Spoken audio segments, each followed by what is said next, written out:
आप सुन रहे हैं हाँ इसी मोड़ पर।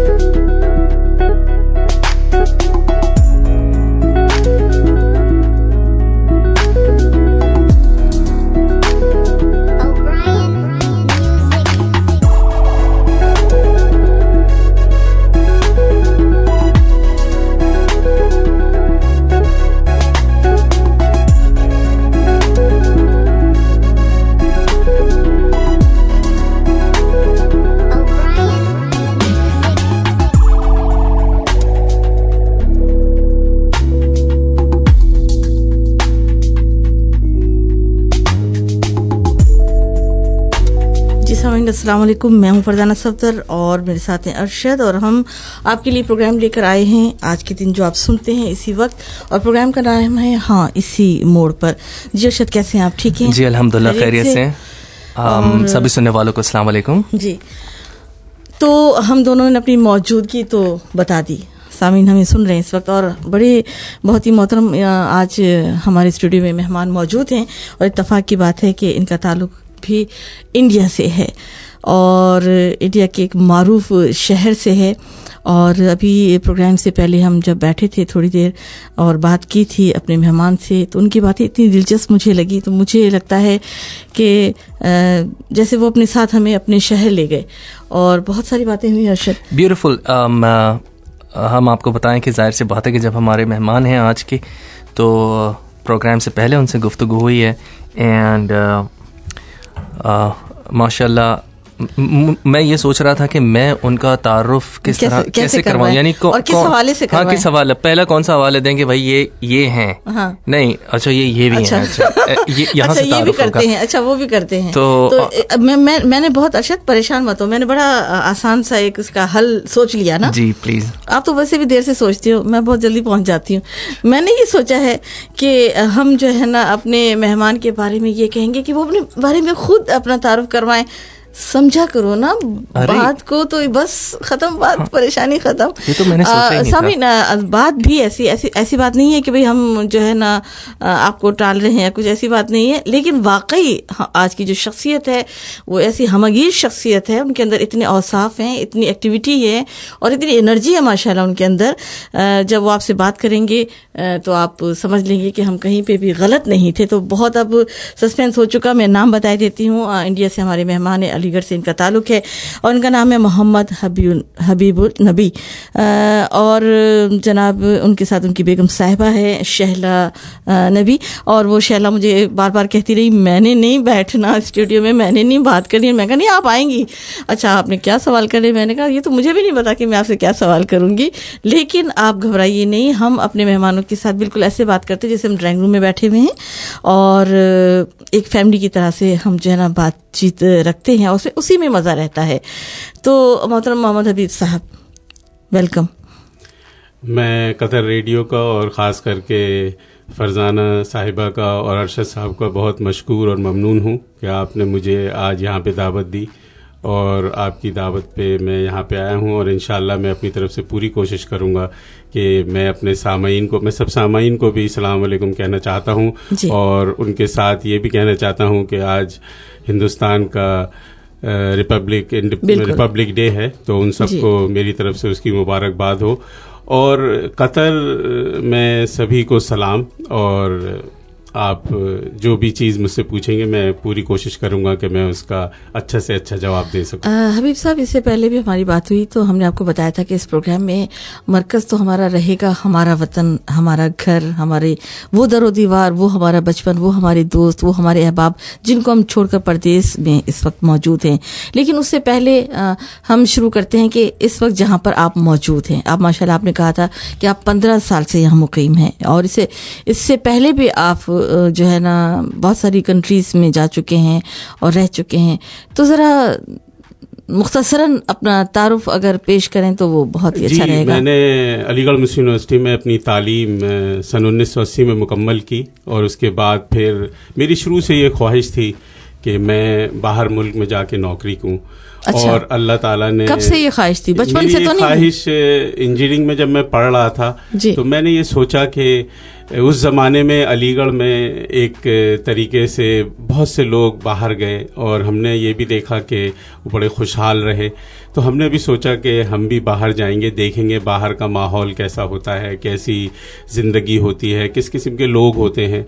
और ये भी सोचा कि पैसा कमाएंगे बहुत ज़्यादा। जी, पैसा कमाना भी उसमें शामिल था, लेकिन उसके साथ ये भी देखना था कि बाहर जाके मतलब कैसा लगता है, किस किस्म की ज़िंदगी होती है।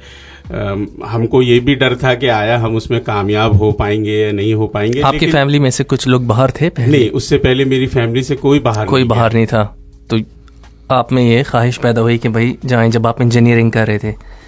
अच्छा, कौन सी इंजीनियरिंग की? मैंने सिविल इंजीनियरिंग। ठीक है, तो उस वक्त ये डेवलप हो गया कि देन यू हैव, आपको बाहर जाना है भाई। जी, तो मैंने इंजीनियरिंग करके, और क्योंकि मैं स्पोर्ट्स से बहुत इन्वॉल्व था।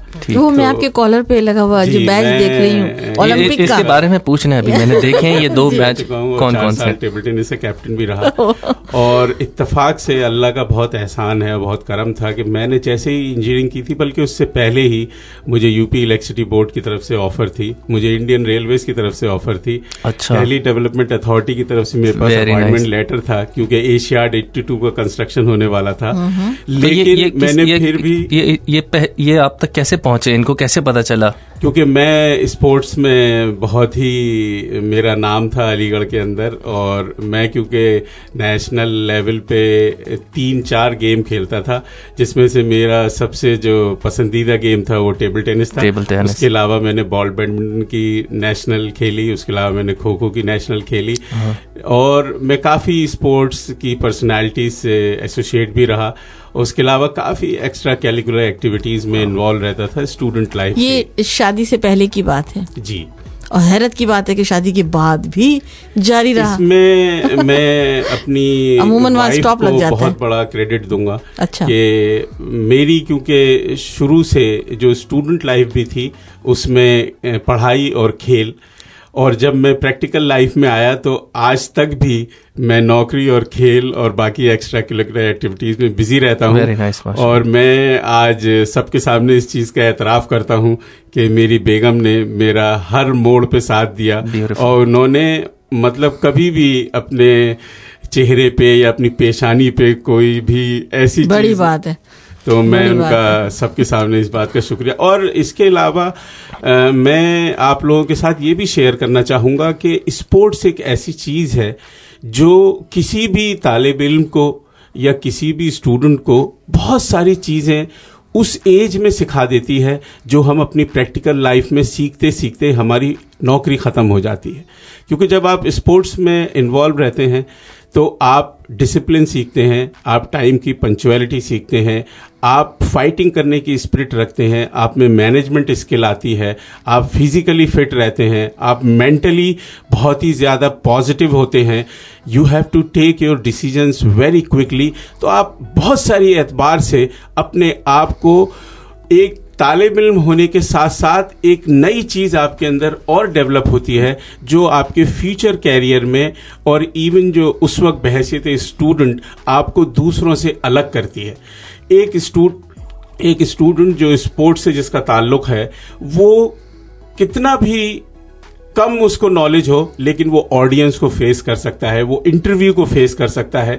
वही एक स्टूडियस लड़का हो सकता है 99% उसके नंबर हो, लेकिन जब वो इंटरव्यू देने जाए तो उसके अंदर वो करेज या वो कॉन्फिडेंस ना हो जो उस स्पोर्ट्समैन में है। फिर स्पोर्ट्समैन दोनों पहलुओं को अच्छी तरह से देख सकता है, वो उतार को और चढ़ाव को। हो सकता है वो एक जगह खेल रहा हो वहां पे अपोजिशन हो, लेकिन ही हैव टू परफॉर्म। एक जगह वहां पे वो खेल रहा हो जहां पे उसकी सपोर्ट हो, there also he has to perform. तो उसके अंदर हर किस्म की चीज एक बिल्ट इन हो जाती है और जो उसके कॉन्फिडेंस को बहुत ज्यादा आगे लेके जाती है। परफेक्ट। सो आप इन सारे खेलों में जो है नुमाइंदगी करते रहे अपनी यूनिवर्सिटी की जानिब से, एंड साथ में आपकी इंजीनियरिंग भी चलती रही। तो फिर उसके बाद क्या सिलसिला हुआ जब मैंने इंजीनियरिंग अपनी मुकम्मल की और फिर मैं वहाँ से इराक गया। तो इराक में पहली दफ़ा मैं इराक में गया। ये और कब की बात है, किस समय ये की? है सन 80 की बात। ओके। और इराक के अंदर एक मिडमैक एक कंपनी है जिसका हिस्सा दोहा में भी है, और ये उस वक्त वर्ल्ड की नंबर 6 या 7 कंपनी थी। हमारे पास 15,000 लोग काम करते थे, और मुझे इस बात का भी शर्फ हासिल है कि मैंने उस वक्त जो वहाँ के सदर थे सद्दाम हुसैन साहब, उनका VVIP टर्मिनल पे जो पूरा स्पोर्ट्स कॉम्प्लेक्स और उनका उसको तामीर कराया, और एक दफ़ा उनकी सडनली वहाँ पे विजिट हुई तो मैंने उनको बनफ़्स नफीस देखा और उनसे मैं मिला भी। तो वो जो प्रोजेक्ट था वो क्या था? एयरपोर्ट हमारा बेसिकली था ब्यूटिफिकेशन ऑफ बगदाद। तो उसके अंदर बहुत सारे काम इन्वॉल्व थे, उसमें ड्रेनेज था, रोड्स थी, टनल्स थी, और it was a big project at that time. $5 billion का उस जमाने में सन 80 में। $5 billion And you were the project manager? I was there as a project engineer. Okay, you've been part of it. अच्छा, fantastic. कितने साल आप इराक में रहे? मैं इराक में 3 साल रहा। और उस वक्त शादी हो चुकी थी? जी, मेरी मंगनी हुई थी, जब शादी नहीं हुई थी उस वक्त। फिर मैंने अपना सफ़र वहाँ से सुल्तान काबूस यूनिवर्सिटी ओमान में शुरू किया। अच्छा। मैंने उसकी तामीर पहले दिन से की। वो भी एक $14 बिलियन का प्रोजेक्ट था, और उस पे मैं शुरू में एज ए प्रोजेक्ट इंजीनियर गया। बाद में फिर मैं प्रोजेक्ट कोऑर्डिनेटर हो गया था, क्योंकि ये मार्गरेट थैचर के लड़के की कंपनी थी जो सीमेंट एशिया इंटरनेशनल के नाम से थी, और वो प्रोजेक्ट एक बहुत ही चैलेंजिंग प्रोजेक्ट था। हमको पूरे 5 साल में 14 स्क्वायर किलोमीटर का डेवलपमेंट करना था। रात दिन 16,000 आदमी उस प्रोजेक्ट पे काम करते थे, और अल्लाह के फजल करम से 1986 में वो प्रोजेक्ट हमने गवर्नमेंट को हैंड ओवर किया। और जब वो प्रोजेक्ट हमने गवर्नमेंट को हैंड ओवर किया तो गवर्नमेंट ने कहा कि तुम भी हमारे पास आ जाओ। और उसके बाद फिर मेरा एक दूसरा सिलसिला शुरू हो गया कि यूनिवर्सिटी के जो मिनिस्टर थे वो उनसे मेरी बहुत ही करीबी, एक तरीके से भाई की तरह थी। और उसके बाद फिर और बहुत डेवलपमेंट हुए, और मुझे इस चीज़ का भी एजाज़ हासिल है कि मुझे सुल्तान काबूस ने बेस्ट वर्कर का अवार्ड दिया, और मुझे उनसे 3-4 दफ़ा मिलने का शर्फ हासिल। Very nice. सो आप इराक गए, बगदाद गए, you met with the head of the state there, फिर आप ओमान आए, वहाँ पे सुल्तान काबूस से ही मिले। तो यानी ये तो बहुत जल्दी माशाल्लाह बहुत सारी अचीवमेंट्स थी उस वक्त तक। फिर आगे का सिलसिला क्या हुआ? आगे का सिलसिला ये हुआ कि जब मैं कतर आया तो कतर में मैंने राज गैस में ज्वाइन किया। अच्छा। और राज गैस में फिर वही चीज़ हुई। ये मैं इसको सिर्फ अल्लाह का एहसान और करम कहूँगा कि हर जगह अल्लाह का मेरे ऊपर बहुत एहसान और करम रहा। और जब राज गैस का इनॉग्रेशन हुआ तो मैं यहाँ के अमीर से मिला, और उस वक्त जो कतर के पेट्रोलियम मिनिस्टर थे वो स्टूडेंट थे, वो यूनिवर्सिटी में टीचर थे, और वहाँ से वो मिनिस्टर बने थे। तो जब उन्होंने मुझे यहाँ पे देखा तो बोले कि हबीब तुम यहाँ क्या कर रहे हो? मैंने कहा now I have joined Raj gas. अच्छा। So he was not believing, he came out of the His Highness, they have protocol and he met me, so everybody was surprised. तो उसके अलावा वैसे भी मैं वाजपेयी जी से मिला, मैं मनमोहन सिंह जी से मिला, और भी बहुत सारे हेड ऑफ द स्टेट से। स्टूडेंट लाइफ में ही अल्लाह ताला का मुझे पर बड़ा करम था। और अलीगढ़ की बात कुछ ऐसी है कि अलीगढ़ के अंदर बहुत सारी बड़ी बड़ी शख्सियात आती रहती हैं, और अगर आप कोई भी अच्छे ओहदे पे हैं या आप वहाँ पे कोई और यूनियन का या सीनियर हॉल वगैरह की पोस्ट लेते हैं, ये एक ट्रेनिंग है। अलीगढ़ एक ऐसा इंस्टीट्यूशन है जिसका मकसद सिर्फ तालीम देना नहीं है। तालीम देने के अलावा बहुत सारी चीज़ें जो और इंस्टीट्यूशंस में आपको नहीं मिलेंगी वो अलीगढ़ देता है। अलीगढ़ के अंदर सबसे पहले तमीज़, तहजीब, उठने बैठने का सलीका, बात करने का सलीका, खाने का सलीका। उसके अलावा जो सबसे बड़ी चीज़ देती है कि स्टूडेंट लाइफ में ही वो एक स्टूडेंट को ग्रूम कर देती है कि how you have to manage the events, आपको कैसे प्रोग्राम ऑर्गेनाइज करने हैं। सीनियर हॉल है तो आपको स्टूडेंट्स को या बाकी जो स्टूडेंट्स उनको कैसे मैनेज करना है। आप सीनियर फूड हैं तो खाना आपको कैसे कि सबको अच्छा खाना मिले, टाइम से मिले। तो हर चीज़ का एक सिलसिला है। राइडिंग क्लब है जो एक यूनिक है अलीगढ़ का, जो आपको कहीं नहीं मिलेगा। वहाँ लड़के राइडिंग सीखते हैं। कवर्ड स्विमिंग पूल है जिससे कि ख्वातीन जो हैं वो भी स्विमिंग कर सके। तो बहुत सारी स्केटिंग है, वुडन स्केटिंग फ्लोर उस जमाने में था। बिलियर्ड्स है, बिलियर्ड्स की टेबल 22 टेबल थी जब मैं यूनिवर्सिटी का जनरल कैप्टन था। तो ये बहुत सारी इंस्टीट्यूशंस उसमें आपको नहीं मिलेगा। और जो सबसे बड़ी बात है जो मैं आप सबके सामने एतराफ़ करना चाहता हूँ कि अलीगढ़ में जो तालीम का खर्चा वो ना के बराबर है। ये मेरे वालिद साहब अलीगढ़ में प्रोफेसर थे, लेकिन उसके बावजूद जो हमने तालीम हासिल की अलीगढ़ में, वो एक तरीके से कहा जाए तो बिल्कुल कोई फाइनेंशियल इम्प्लीकेशन पेरेंट्स पे उतना नहीं पड़ता। फिर अलीगढ़ के अंदर जो और बाकी चीज़ें हैं कि अगर कोई स्टूडेंट है उसके अंदर फीस देने की सलाहियत नहीं है, तो वहाँ के सीनियर्स और वहाँ के उस्ताद भी, उन्होंने उसकी फ़ीस भर दी, उन्होंने उसके बहुत से काम कर दिए और उसको खबर तक नहीं हुई। तो अलीगढ़ में जो ये आपस में बॉन्डिंग थी उस्ताद की और तलबा की और उस्ताद की, वो एक बेमिसाल थी।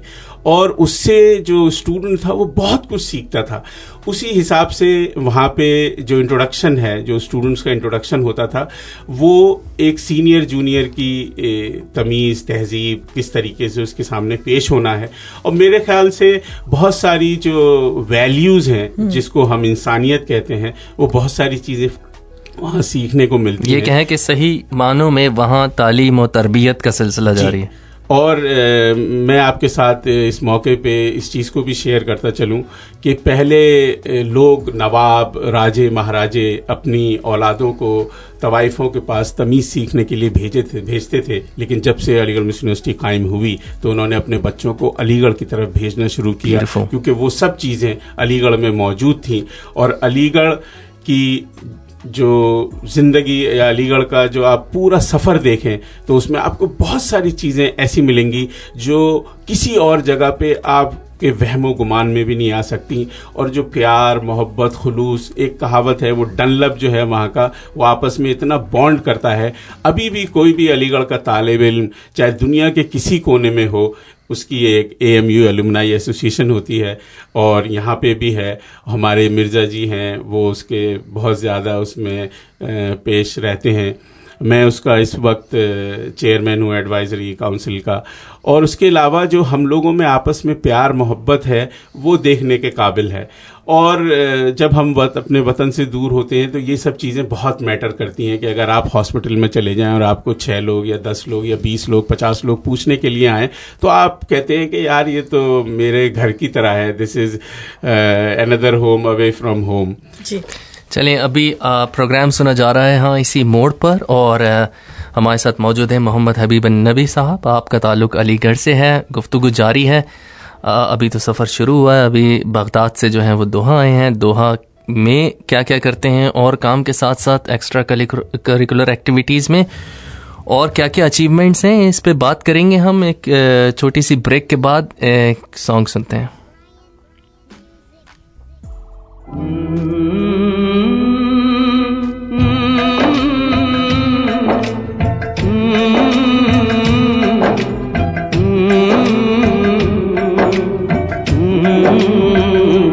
चिट्ठी आई है चिट्ठी आई है, चिट्ठी आई है चिट्ठी आई है, चिट्ठी आई है वतन से चिट्ठी आई है।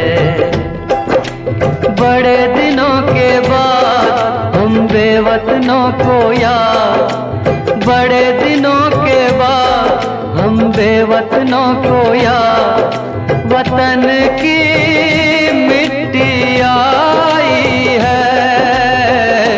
चिट्ठी आई है चिट्ठी आई है, चिट्ठी आई है वतन से चिट्ठी आई है।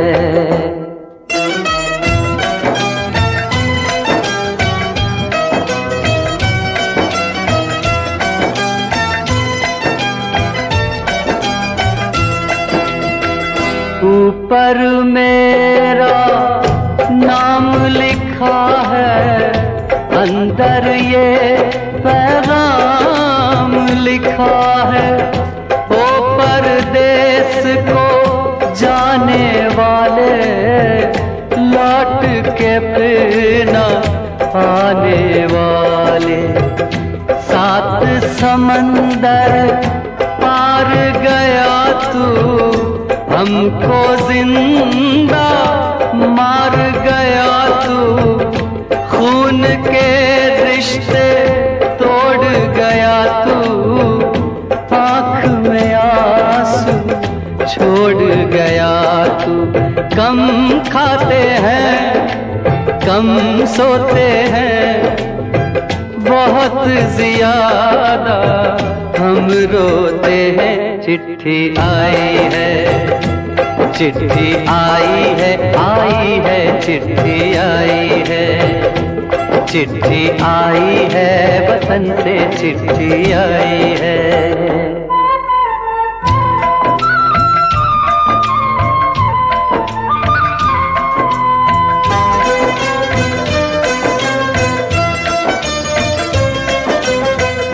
सूनी हो गई शहर की गलियां, कांटे बन गई बाग की कलियां।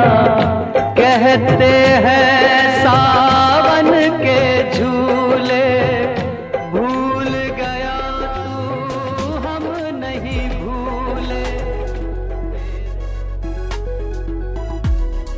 आप सुन रहे हैं हाँ इसी मोड़ पर।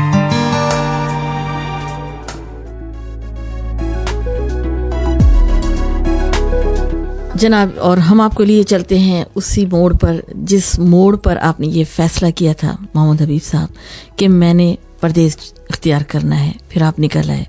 लेकिन इस वक्त जहाँ पर आप मौजूद हैं, कोई ना कोई ऐसी यादें ज़रूर आपके जहन में होती होंगी, कुछ बाज़गश्त होंगी जिनको आप हमारे साथ शेयर कर सकें।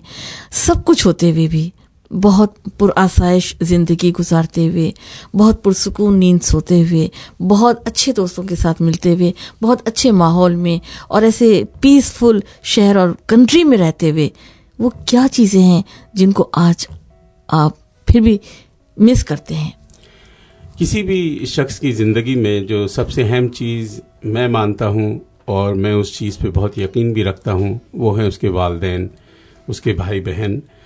और वालिदैन की खिदमत करना एक मजहबी एतबार के अलावा वैसे भी हर औलाद के ऊपर ये उसकी ज़िम्मेदारी है कि जब वो इस काबिल हो जाए कि वो भी कुछ कर सकता है तो वो अपने वालिदैन का हाथ बढ़ाए।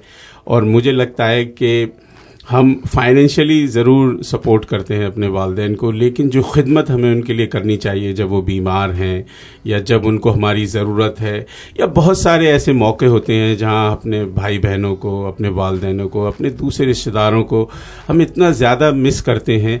लेकिन फिर एक तरीके से हम अपने आप को ये कह के कंसोल भी कर लेते हैं कि खैर अल्लाह ने हमें इस काबिल किया है कि कम से कम हम नफ्से नफीस तो जाके वो खिदमत नहीं कर सकते, लेकिन शायद उस खिदमत का जो दूसरा पार्ट है, जो आप फाइनेंशियल पार्ट कहते हैं, उसमें हम एक अच्छी तरीके से कंट्रीब्यूट कर सकते हैं। और ये भी एक अल्लाह का बड़ा एहसान करम है कि अल्लाह ने हमें इस काबिल किया है कि कम से कम उस पार्ट को हम अच्छी तरीके से खुश असलूबी से अंजाम दे सकते हैं। लेकिन ये आप कह रहे हैं, अगर आपकी जगह इस वक्त आपकी वालदा बैठी होती और मैं उनसे पूछती कि आपको बेटा माशाल्लाह बहुत अच्छी एक रकम भेज रहा है लेकिन वो आपके पास नहीं है, तो आपको अंदाजा होना चाहिए कि उनका क्या जवाब होता कि ये जो पैसा है ये मेरे बेटे का बदल नहीं हो सकता। मैं आपकी बात से बिल्कुल इत्तेफाक करता हूँ और मेरा सोचने का थोड़ा सा अंदाज अलग है। मेरा छोटा भाई वो भी इंजीनियर है, वो उसके पास अमेरिका की नेशनलिटी है, नासिर नबी। वो अभी फ़िलहाल अमेरिकन नेवी में सऊदी अरब में काम कर रहा है वो। लेकिन जब ये मेरे सामने ये मसला आया, क्योंकि मेरे फालिद का इंतकाल 1985 में हो गया था, उसके बाद पूरी जिम्मेदारी मेरे ऊपर आई और जो मैंने अपने सब बहन भाइयों की जिम्मेदारी अपनी तरफ से बहुत अच्छी तरीके से कोशिश की और अल्लाह का मैं बहुत शुक्रगुजार हूँ कि मैं उसमें बहुत हद तक उम्मीद है कामयाब भी हुआ हूँगा। तो उसको भी जब बाहर नौकरी का था तो मैंने अपनी वालदा से एक ही बात कही। मैंने कहा, माँ आप एक चीज़ का ज़रूर ख्याल रखिएगा कि कल को ऐसा ना हो कि यही छोटा भाई ये कहे कि भाई ने तो बाहर बहुत पैसा कमाया और मैं हिंदुस्तान में रह के वो नहीं कमा पाया जो भाई ने कमाया और मैं आपकी वजह से हिंदुस्तान में रह गया। और कल ये एक ऐसा मौजू हो जो आपको थोड़ी सी भी खलिश पहुंचाए वो मुझे अच्छा नहीं लगेगा। अब आपके ऊपर ये फैसला है, आया आप इसको भी इजाज़त देती हैं या नहीं देती। तो मैं अपनी माँ की जितनी भी तारीफ़ करूँ कम है। उन्होंने बड़े खुलूस से दिल से उससे बोला कि बेटा जो तुम्हें अच्छा लगता है, जिसमें तुम अपना फ्यूचर चाहते हो, जिसमें तुम्हें लगता है कि तुम्हारा फ्यूचर ज़्यादा बेहतर रहेगा, वो तुम फैसला करो। जी, इन्होंने इजाज़त दी, बहुत अच्छी बात है, बहुत अच्छी बात। तो 2 भाई हैं आप जी, और दोनों बाहर हैं जी। वालदा के पास इस वक्त कौन है? वालदा के पास बहन है, एक बड़ी बहन है जिसका अपना स्कूल है नुज़रत नबी, उसने एमफिल किया है अलीगढ़ से इस्लामिक स्टडीज़ में, वो वालदा के पास रहती है। पहले हमारे चचा रहते थे, अभी वो चचा के बच्चे आते जाते रहते हैं। लेकिन इसमें कोई दो राय नहीं है, मैं आपसे बिल्कुल इत्तेफाक करता हूँ कि कोई भी चीज़ उस चीज़ का नेमुल बदल नहीं हो सकती जो हमें अपने वालिदैन के पास रह के मिलता है। बहुत सारे सुकून हैं, बहुत सारी चीज़ें हैं जो हम अपनी माँ को जब सुबह उठ के देखते हैं तो जो एक दिल में सुकून, एक आँखों में एक बहुत ही प्यारी सी कि माँ की आंचल में बैठें, माँ को प्यार करें, माँ के पैर दबाएं, माँ की खिदमत करें, ये चीज़ आपको कोई चीज़ भी नहीं दे सकती। और मेरे ख्याल से हम लोग इसी कोशिश करते हैं हमेशा कि अगर ज़रा सी भी कोई बात हो तो हम लोग फौरन दौड़े। तो आप जाते हैं अभी विजिट करते हैं? फौरन हम लोग फ्रीक्वेंट विजिट है, महीने में 3-6 महीने में विजिट कर रहे हैं माशाल्लाह। नहीं तो ये जाहिर सी बात है कि वालदा के साथ भी, और अगर आप उनको ज़्यादा मिस करेंगे तो देन आप उनको बुला भी लें। उसके अलावा हमेशा ये कोशिश करता हूँ कि अगर कोई भी बात हो तो या तो मेरे बच्चे या मेरी बेगम फौरन वहाँ पहुँचे और कोशिश करें कि जितना ज़्यादा से ज़्यादा खिदमत हो सकती है वो। Absolutely true. And then I believe कि जो माशाल्लाह आपकी कामयाबियां हैं वो माँ की दुआएं हैं, और एंड वो उसका समर है उनकी दुआओं का, जिसे वो जब आपकी कामयाबियां सुनती हैं तो वो जो खुशी उनको मिलती है, आई थिंक उसका भी कोई नेमुल बदल नहीं है कि अपनी औलाद को कामयाब देखना। 100% यकीन रखता हूँ कि आज मैं जो कुछ भी हूँ उसमें सबसे पहले मैं अल्लाह रब्बुल इज़्ज़त का शुक्र अदा करता हूँ, उसके बाद अपने वालिदैन का शुक्र अदा करता हूँ कि उन्हीं की दुआओं की वजह से जो कुछ भी अल्लाह ने मुझे दिया है या जो भी सलाहियत मुझे दी है ये उसी वजह से है। और कोई भी आदमी दुनिया में चाहे उसके पास कुछ भी हो, लेकिन अगर वो अपने माँ बाप की उसने खिदमत नहीं की, अपने माँ बाप की इज्जत नहीं की, तो मुझे लगता है कि शायद उसमें वो अगर वो करेगा तो वो आज जो कुछ भी है शायद उससे भी आगे उसको जाने का मौका मिलेगा।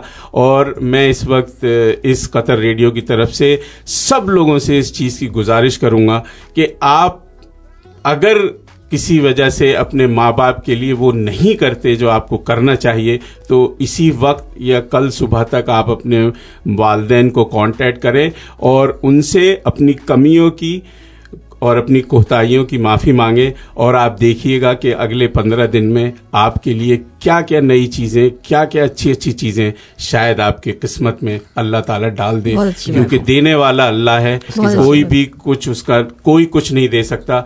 और अल्लाह के पास जो सबसे ज़्यादा अगर किसी की दुआ कबूल होती है वो है माँ, और इसीलिए माँ के पैर के नीचे जन्नत कही गई है। तो इसमें कोई भी किसी किस्म का भी मेरे दिमाग में कोई कंफ्यूजन नहीं है। अच्छा, माँ के हवाले से बचपन में चलते हैं आपके, आप अपनी ज़रा तस्वुर में लाइए, घर का आंगन है, अम्मी अबू हैं, बहन भाई हैं, आपने कोई शरारत की है और अब आपकी पकड़ हो रही है, कोई ऐसी यादें हमारे साथ शेयर करेंगे? अक्सर क्या करता था कि आप शरारती थे? जी, मैं बहुत ज़्यादा शरारती था और मैं खेल में बहुत ज़्यादा इंटरेस्टेड था, जबकि मेरे वालिद साहब चाहते थे कि मैं हर वक्त पढ़ूं, लेकिन वो चाहते थे पढ़ लिख कर बच्चा जो है वो किसी लेकिन मैं हमेशा इस चीज़ पे यकीन रखता था कि पढ़ाई का एक वक्त है, खेलने का एक वक्त है। अच्छा। और इवन एक आध दफा ऐसा भी हुआ, क्योंकि पुराने जमाने में जो वालिद होते थे वो थोड़े सख्त होते थे। अच्छा, नहीं, आजकल के भी बड़े सख्त होते हैं, ऐसी बात आजकल तो खैर बहुत ज्यादा फ्रेंडली हैं और हम लोग डरते थे। इवन मैं टेबल टेनिस के बारे में अगर आपको बताऊं कि मैं एक फाइल होती थी उसके बीच में बल्ला रखता था और वो बोलते थे कहाँ जा रहे हो, मैंने कहा लाइब्रेरी पढ़ने जा रहा हूँ और पता चला कि कॉमन रूम में जाके अपने टेबल टेनिस खेल रहे हैं, वहां से खेल के आ गए। तो लेकिन सबसे बड़ी जो चीज होती थी कि जैसे वालदा ने हलवा बनाया, मिठाई बनाई या कोई और चीज बनाई तो उन्होंने सबके लिए रखी। अब हमें भी दी, तो हमने कहा हमें तो और चाहिए, तो उन्होंने कहा नहीं नहीं खत्म हो गई। खत्म हो गई, अच्छा ठीक है। अब हमने उसका पता लगाया कि कहाँ है, और वहां से उसको फिर उड़ा कर दिया। और बाद में वो ढूंढती फिर रही है? नहीं, बाद में उनको पता चल जाता कि कौन ये हरकत कर सकता है। ये कितनी खूबसूरत बातें, कितना एक उम्र का एक हसीन दौर होता है। मैं एक चीज़ आपके साथ शेयर करता हुआ चलूं कि शुरू में जब मैंने अपनी इंजीनियरिंग मुकम्मल की, तो मैं सुबह दिल्ली जाता था और शाम को दिल्ली से वापस आता था। तो मेरी माँ जो है वो सुबह 4 बजे उठती थी और मेरे लिए पराठा और अंडा तैयार करती थी, और फिर मैं रात को 10 बजे आता था तो खाने पर इंतज़ार करती थी। आप यकीन नहीं मानेंगे कि मैंने 1 महीने बाद दिल्ली में ही घर ले लिया, क्योंकि मैंने 3 महीने दिल्ली में नौकरी की और उसके बाद मैं फिर बाहर आ गया, सिर्फ इसी वजह से कि मेरी वजह से माँ को इतनी तकलीफ होती है, और वो माँ उस चीज़ को खुशी खुशी करती थी। कभी भी उसने आज तो आप इतने मजे मजे के खाने खा रहे हैं, लेकिन वो उस पराठे और उस अंडे का नेमक बदल नहीं हो सकता। बिल्कुल नहीं, जो सिर्फ माँ ने बना के दी थी।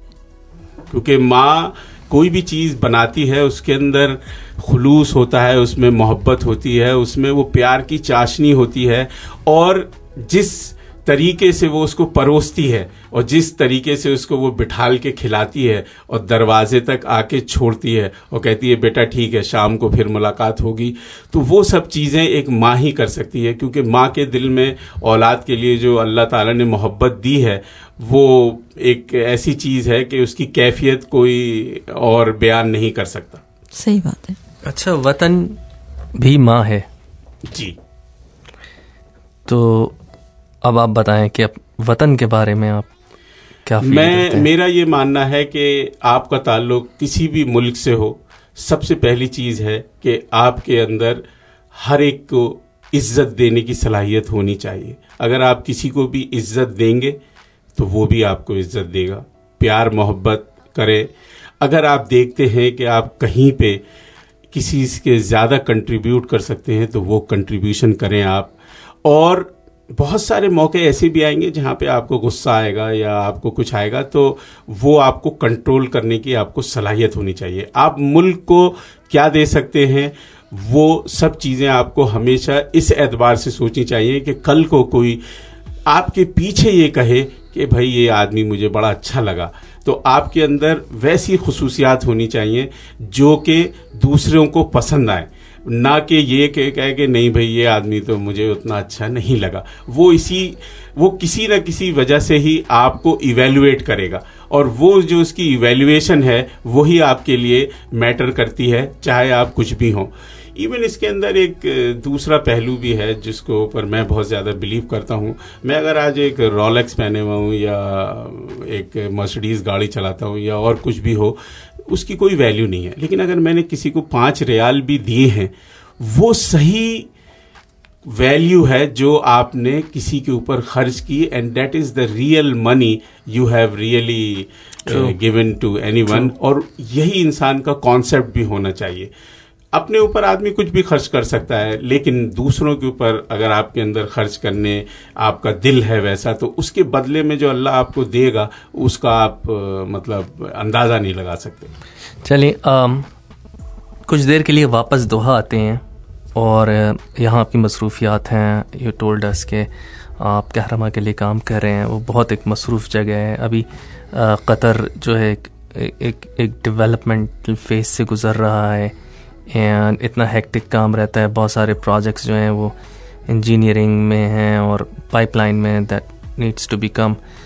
तो वहाँ इतनी सारी आप मसरूफियात में रहते हैं, उसके बाद जो आपकी दूसरी मसरूफियात हैं उनमें आप चेयर कर रहे हैं एलुमनाई को अलीगढ़ की। Yes, and what other activities that you have? मैं यहाँ पे बहुत सारी एक्टिविटीज़ में इन्वॉल्व हूँ, और क्योंकि मैं स्टूडेंट लाइफ से काफ़ी एक्टिव रहा तो मुझे इतना बोझ नहीं लगता। मैं इससे पहले इंडियन कल्चर सेंटर, यहाँ पे करीब 6 लाख हिंदुस्तानी हैं, तो Indian culture centre is an apex body of embassy of India. India की यहाँ 3 एपेक्स बॉडीज़ हैं इंडियन एम्बेसी की। One is the Indian culture centre which takes care of the cultural activities. एक है इंडियन कम्युनिटी बेनोवलेंट फोरम जो कि charity के काम देखती है। एक है IBPN जो बिजनेस डेवलपमेंट जो है उनको देखती है। तो मैं अल्लाह के फजल करम से इंडियन कल्चर सेंटर का जनरल सेक्रेटरी भी रह चुका हूँ, और उसके अलावा मैं इंडियन कम्युनिटी डेवलपमेंट फोरम का वाइस प्रेसिडेंट था अभी। तो मैंने बहुत सारे चैरिटी के काम किए। यहाँ पे हम लोग जो चैरिटी है वो इस एतबार से करते हैं, किसी की डेथ हो जाए तो हमारे पास पूरा एक प्रोसीजर है कि उसकी जो है डेड बॉडी कैसे हिंदुस्तान जाएगी। हमारे पास एक कॉन्ट्रैक्ट है एयर इंडिया का जो कि डेड बॉडी यहाँ से फ्री ले जाती है, जो कि हमारे मिनिस्टर पहले जो थे एविएशन के उनसे हमारा एक माहिदा है। यहाँ पे एक कंपनी है सीशोर कंपनी जो सबको ताबूत जो है वो फ्री में देती है। उसके अलावा हमने एक बाकायदा पैम्फलेट सब जगह जाके डिस्ट्रीब्यूट किए हुए हैं जिसमें पूरा प्रोसीजर लिखा है कि आपको डेड बॉडी जब है तो उसके बाद आपको कहाँ जाना है।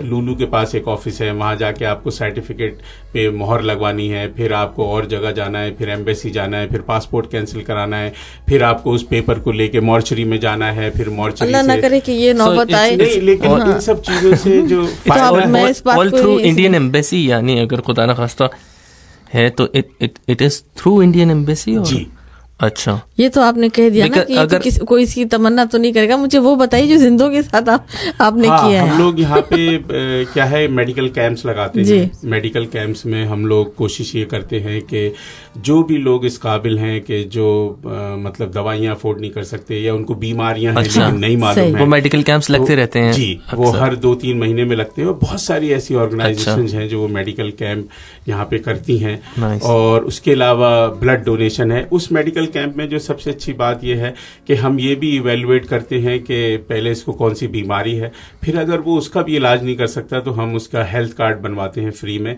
अगर वो नहीं दे सकता और उसके बाद भी वो दवाइयाँ नहीं खरीद सकता तो हम उसको किसी भी मेडिकल स्टोर से वो दवाइयाँ खरीदवा के और उसका पेमेंट जो है वो ICBF करती है। अच्छा, बहुत देर से शहला खामोश है भाई, अब तो मैं चलूंगी। उन्होंने तो खासी मुझे मना किया था, लेकिन शहला थोड़ा सा आगे आप आएंगी माइक की जानिब।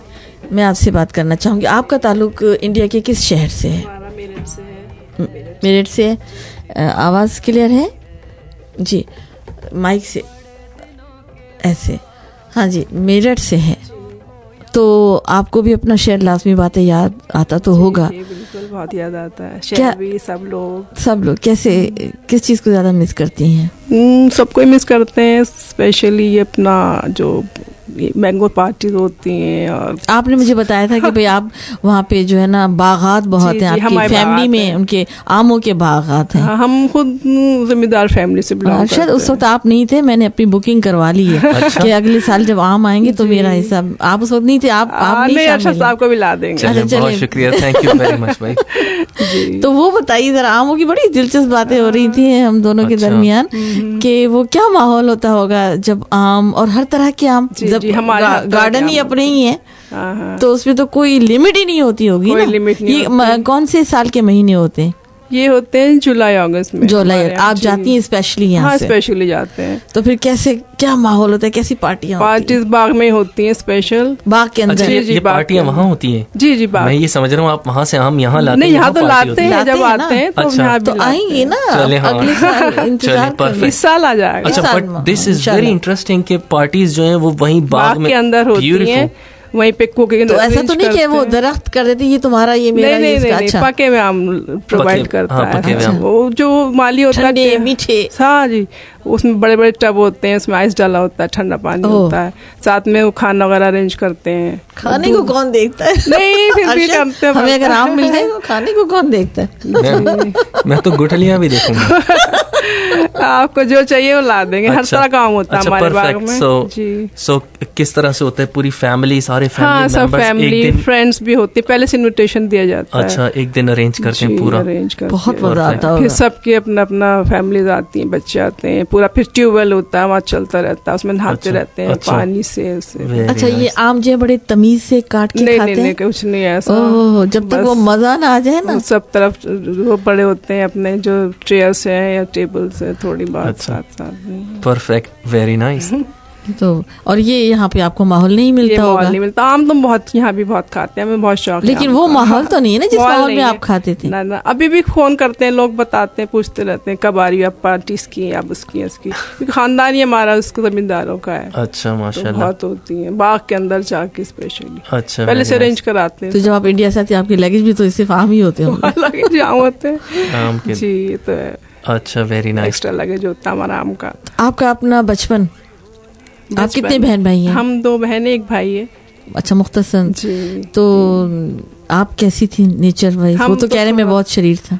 हम तो नहीं थे शरीर, अच्छा आप हम तो सीधे सिंपल है, तो कभी shy type। तो फिर तो आपको कोई डांट या मार नहीं तो नहीं नहीं पड़ी कुछ भी होगी? नहीं, ना हमारा कोई ऐसा है कि हमने शरारत करी हो, कुछ ऐसा कुछ नहीं है, अच्छा बस नॉर्मल। अच्छा, अब इनकी तरफ आते हैं, आपकी मियाँ की तरफ। नहीं पहले वहाँ तो आए कि इनके साथ आपने जिंदगी का सफर मैं यही कब कहना चाह रही थी, कब ज्वाइन किया, कब आप हम सफर बने और क्या? आपको पता था कि किस नेचर के आप मिल चुकी थी इनसे? नहीं नहीं, अरेंज मैरिज थी? अरेंज तो नहीं थी, अरेंज थी, इनके फादर को पसंद थे हम, तो इसलिए अरेंज थी। अच्छा, फिर आपने कैसा पाया? अब जो बता रहे हैं वैसे ही। वैसे ही वैसे बिल्कुल। आपको आज शिकायत तक- नहीं होती कि आपको छोड़ छोड़ के चले जाते हैं? नहीं शिकायत नहीं, हमें घर में अच्छा लगता है, हम अकेले रहते हैं, कोई बात नहीं। अच्छा नाइस। आपको आकर बताते हैं कि आज मैंने ये अचीव किया, आज मेरी ये प्रोटोकॉल मुझे मिला, ऐसा हुआ वो वैसा, आज बहुत मैं इससे photos- मिलकर आया हूँ, जी, ऐसा photos भी बताते हैं? बहुत होते हैं, बताते भी हैं। अच्छा, और लेकिन आप मुझे लगता है दिलचस्पी ज्यादा नहीं लेती।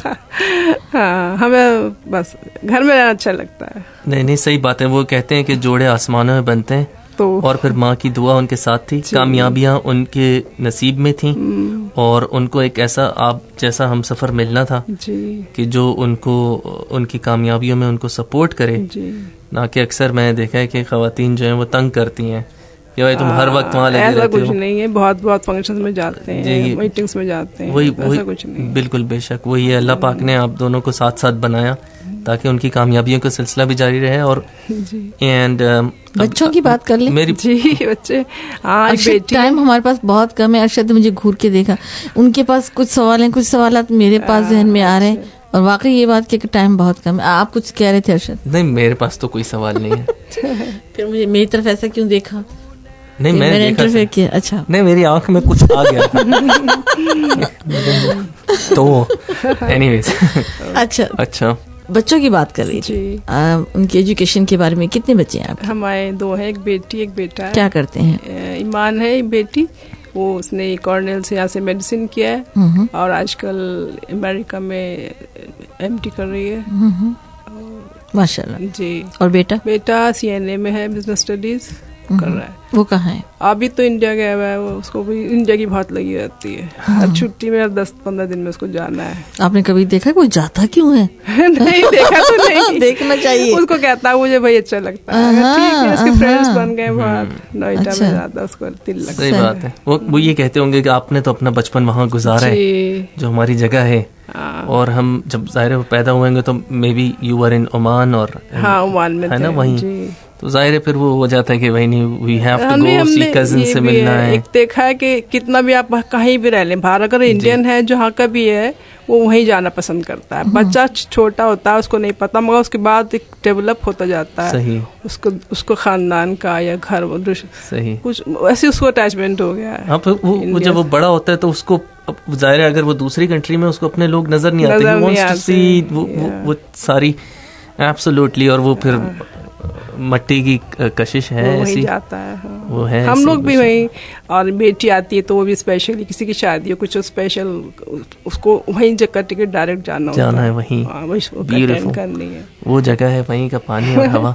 जी। ब्यूटीफुल।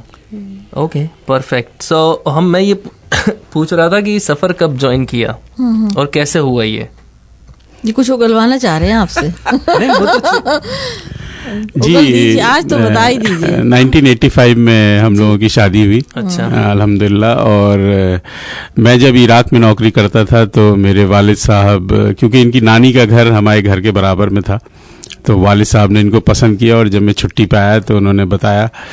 तो आपके घर के बराबर में इनकी नानी का घर था। अच्छा। नानी और नाना का, तो ये वहीं अलीगढ़ में ही तालीम हासिल करती थी। आप नानी से मिले थे? जी जी जी, इनकी नानी से। इनकी नानी से। आपने उनके कुछ खाका बना लिया होगा जहन में, नानी ऐसी है तो फिर नवासी ऐसी होगी। जी जी जी, नहीं मेरे दिमाग में कोई खाका तो नहीं था, लेकिन ये है कि हम इनके ख़ानदान को अच्छी तरह से जानते थे और हमारे वालिद साहब का और हमारी वालदा का इनके यहाँ बहुत आना जाना था। और जब मैं यहाँ पे शायद इराक में नौकरी करता था तो ये हमारी बहनों के साथ उनकी दोस्त थी, तो शायद उसी बीच में वालिद साहब ने जी जी जी। और फिर जब मैं आया तो मुझसे वालिद साहब ने कहा कि भाई ऐसी ऐसी बात है, तो मैंने सिर्फ उनसे एक ही बात कही, मैंने कहा अगर आप दोनों को पसंद है तो मुझे भी पसंद है, मुझे उसमें कोई नहीं। सीधे सादे थे वाकई। दरअसल इसके पीछे मैंने फिर आपको वही बात बताई कि मैंने जितनी अपने वालिदैन की इज्जत की है शायद मैं उसको एक्सप्लेन तो नहीं कर सकता। और क्योंकि मैं अपने वालिद को बहुत अच्छी तरह से जानता था, मैं वालिद से वैसे तो इतना इंटरेक्ट नहीं होता था, लेकिन वालिद साहब का जो लेवल था वो मुझे मालूम था कि ये किस लेवल के आदमी हैं। बहुत ही ज़्यादा, यानी नहीं उनके अंदर जो, because he was in Islamic philosophy, तो उनका जो मजहब, वो जो उनका किसी भी चीज़ को इवेल्युएट करने का जो, वो हम आज दुनिया में हमने बहुत सारी चीज़ें हासिल की हैं, अब भी हम समझते हैं कि हम अपने वालिद के 5% भी नहीं है। The depth he has in his thinking, the Islamic, the way he knows the Islam, और जिस तरीके से वो चीज़ों को इवेल्युएट करते थे। जब उनकी डेथ हुई थी तो उस वक्त करीब 14 लड़के उनके अंडर में PhD कर रहे थे, तो he has a different class which we can never touch। और जो भी उनको, क्योंकि वो रोज़ाना सुबह आयतुल कुर्सी और साथ में कुरान और उसके बाद इंग्लिश में भी उनको उतनी नॉलेज, वो जब भी जाते थे as a visiting professor America, तो वहाँ पे लोग, मतलब उनके पास बड़े बड़े डॉक्टर्स उनको यॉच पे लेके जाते थे और वो उनसे इस्लाम के बारे में क्वेश्चन पूछते थे और फिर उसके बाद इस्लाम को कबूल करते थे। तो उनके पास जो नॉलेज थी वो हम कितनी भी तालीम हासिल कर लें शायद वहाँ तक ना पहुँच पाएँ, और हमारे लिए उस लेवल को समझना भी ज़रा मुश्किल हो जाएगा। अच्छा, वो तो आपने अभी फरमाया कि भाई मैं बहुत इज्जत करता हूँ अपने वालिदैन की, अल्हम्दुलिल्लाह, बहुत अच्छी बात है। आप क्या समझते हैं कि आपकी जो औलाद है वो उतना कर पा रही है जितना आपने की? आजकल औलाद इज्जत तो करती है, लेकिन वो लेवल नहीं है जो हम लोगों का था। और मेरे ख्याल से इसके अंदर ये भी डिपेंड करता है कि क्या हम उस लेवल पे पहुंच सकते हैं या नहीं, क्योंकि ये हर चीज का एक ना एक कहीं ना कहीं किसी न किसी चीज का एक बैलेंस है। तो पहले तो हम अपने आप को इवैल्यूएट करें कि हम उस लेवल पे हैं या नहीं। हम वैसे पेरेंट्स हैं, मैं ऐसा वालिद बाप हूँ, एब्सोल्युटली सही बात है। बहुत सारी चीजें हैं।